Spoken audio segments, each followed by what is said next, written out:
may coding violation pero coding exempt naman pala ang sasakyan. Na ano ba 'yon? Na ano sa system nyo kapag Wala pong ganyan, attorney, na pag coding hindi po siya mahuhuli. Hindi Kasi di ba may mga hybrid exceptions. kasi na exempt, di ba? Oo. Tapos yung dulo ng plate number hybrid, Okay so po. exempt siya. Sa- Nahuli coding sa NCAP po, NCAP. yes po, nade-determine namin kung anong klaseng sasakyan siya.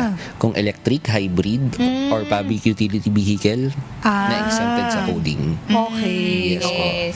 Yun yung nakaka-worry kasi kung minsan tama kung public utility vehicle no, or yung mga po. vehicles ng Yung mga government kung minsan Sa coding. Okay. Sige, Ayun, at least malinaw. Kasi nakakatakot din, di ba? Yes. Yung iba ayaw gamitin kasi nga, ay, baka may NCAP ako. So, nanonotify naman pala Yes po. yung NCAP in advance kapag exempt po sa coding ang ilang sasakyan.